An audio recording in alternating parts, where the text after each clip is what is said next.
Assalamualaikum warahmatullahi wabarakatuh. Baik anak-anakku kelas 6, apa kabar kalian di rumah? Papa harap kalian dalam keadaan sehat dan tetap semangat untuk menuntut ilmu pada pagi hari ini.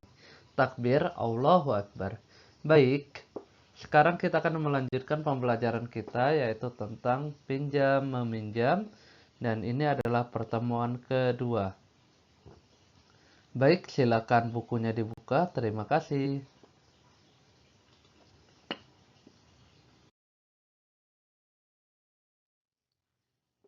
Baik, kita melanjutkan pembelajaran kita yang ada di buku.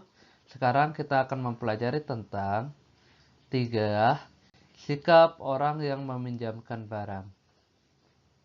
Saat meminjamkan barang kepada orang lain, kita harus bersikap sebagai berikut. Jadi, ini adalah cara bersikap ketika kita meminjamkan barang yang kita punya kepada orang lain. Apa saja sikap yang harus kita punya? Yaitu seperti berikut. A. Tidak mempunyai sikap curiga terhadap orang yang meminjam. Jadi, ketika ada orang yang meminjam kepada kita, maka kita harus memasang muka yang penuh meyakinkan, muka yang ramah, muka yang sopan. Bukannya ada orang yang meminjam terus kita curigai dia. Kita bilang, ini orang bakalan kembaliin enggak ya barangku. Jangan seperti itu. Jadi niatnya harus tulus untuk meminjamkan. Yang selanjutnya, B. Ketika menyerahkan barang yang dipinjam, hati kita harus ikhlas dan sikap kita harus ramah. Jadi hampir sama kayak tadi. Ketika ada orang yang meminjam, maka kita harus memiliki hati yang ikhlas. Artinya hati yang ikhlas artinya bahwa kita merelakan barang yang kita punya agar bisa dipakai oleh orang lain, agar orang lain bisa mendapatkan manfaat dari barang yang kita punya. Dan selanjutnya kita harus memiliki sikap ramah. Ramah artinya di sini itu ramah artinya baik, sopan. Jadi lembut gitu, lemah lembut, ramah. Yang ke C, tidak mengucapkan kata-kata yang menyakitkan hati. Jadi kita ketika ada orang yang meminjam barang kepada kita, kita harus menyambut menyambut sikap baik mereka, sikap memohon mereka dengan mengucapkan kata-kata yang tidak menyakitkan hati. Contohnya kita menggunakan kata-kata yang baik, kata-kata yang sopan, begitu. Selanjutnya, pada waktu terjadi proses pinjam meminjam, sebaiknya dicatat dan diketahui bersama. Jadi, kalau kita lagi ada proses pinjam meminjam, contohnya sebaiknya kita catat ya di buku dipinjamnya tanggal berapa dan nanti akan dikembalikan tanggal berapa. Baik, selanjutnya, jika sampai batas waktu belum dikembalikan, maka boleh ditagih, tetapi harus dengan kata-kata yang baik. Jadi ketika di atas tadi, kita sudah menuliskan tanggal peminjaman dan tanggal pengembalian barang. Ketika barang itu tidak dibalikan sesuai dengan kesepakatan, maka barang boleh diambil kembali atau boleh ditetagih, tetapi dengan kata-kata yang baik, yang sopan.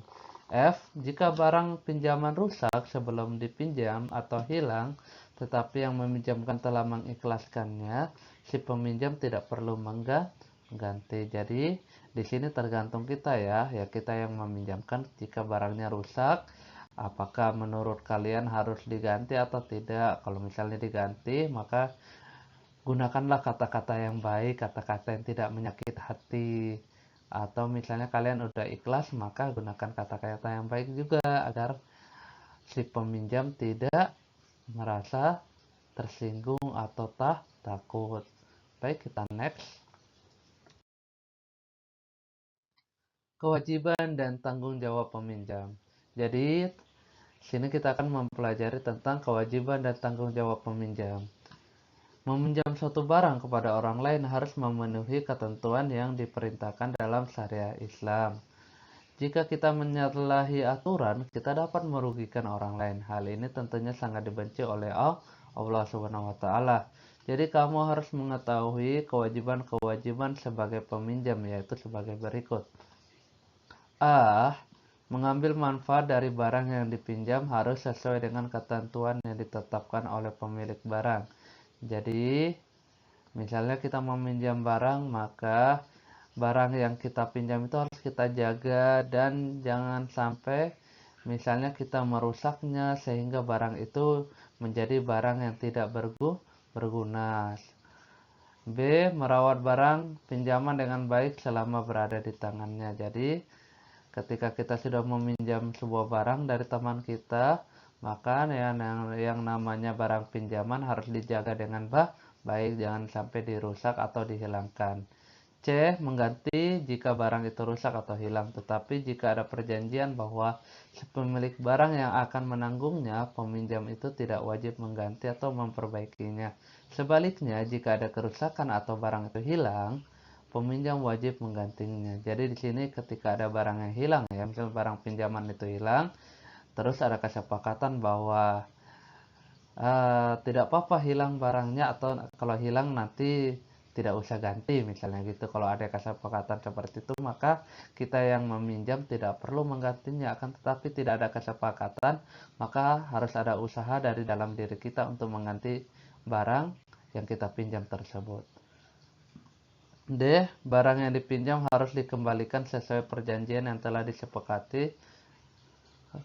Rasulullah Shallallahu Alaihi Wasallam bersabda, ya, artinya wajib atas tangan menjaga apa yang telah dipinjam sampai barang itu dikembalikan. Jadi di sini bahwa Rasulullah menyarankan kita agar menjaga barang yang kita pinjam, jangan sampai rusak atau hilang. Baik, kita next.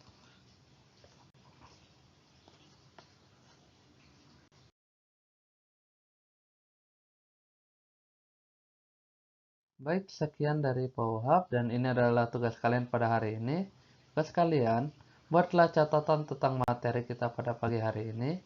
Setelah itu catatan difoto dan dikirimkan kepada Bapak via WhatsApp. Waktu pengumpulan 1 minggu dari sekarang. Baik, sekian dari Pak Wahab. Ucapkan terima kasih banyak. Billahi taufiq wal hidayah. Assalamualaikum warahmatullahi wabarakatuh.